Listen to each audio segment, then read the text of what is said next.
At the end of our last conversation, we talked about appropriate and inappropriate employees. To be perfectly honest, that sounds like a bit of a euphemism to me. So what exactly do you mean by appropriate? So I think the best way to start that is, what don't we mean? We don't mean good or bad. No one is good at everything. No one is bad at everything. So what we really mean is appropriate for the situation and the context. Okay. So for example, classic mistake that many businesses make. They take their best performing salesperson and they make the manager of the sales team. Yes. Every role has a unique construct and requirements for success. Some people will be good at more than one thing, but that's not guaranteed. So in this case, what makes someone a good salesperson isn't necessarily what would make them a good manager. Skills overlap, but they're not identical. So to me, inappropriate means the person hasn't got the necessary skills or training to perform well in the role.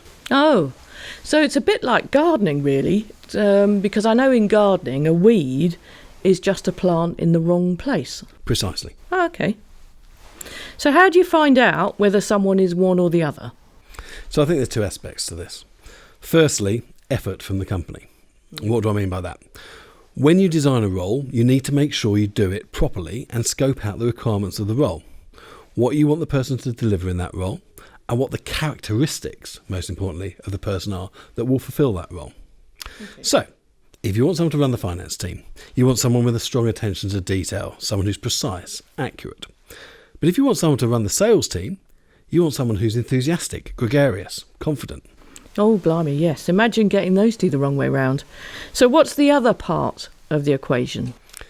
So you need to accurately assess the talent available to you, both internally and externally.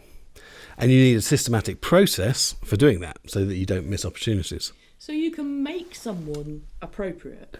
How would you do that? So there's no 100% answer to this, because you can't necessarily. People can be receptive and trained to take on certain skills. So if you have a skills-based gap, someone can be taught that set of skills. But it's harder for people to change their character. So if the role requires a significant number of character traits more than functional skills, you're just going to have to identify the right person rather than try and adapt someone. Because you can't squeeze a square peg into a dodecahedronal role. So how on earth do you measure character? Well, I don't believe you do measure it. I think you observe it. Okay. But you can measure it. You could employ an occupational psychologist. They could run a series of tests and you'll get a report on character traits. However, I'm more of a fan of the second part of that, which is the observation side of that. So think back to the first day of any reality TV series. Everyone's on their best behaviour. But over time, and this is true even in the work environment, people's true character traits come out and they're on display for everyone to see. So if you know your people well, you'll already know the answer to the question.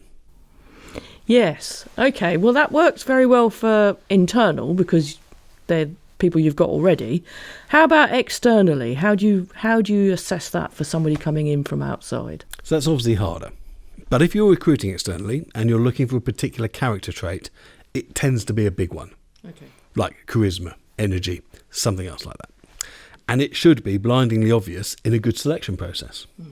Especially if by selection process we don't just mean sitting across the desk and interviewing potential candidates. Okay. So, we appear to come back to process again. Yep.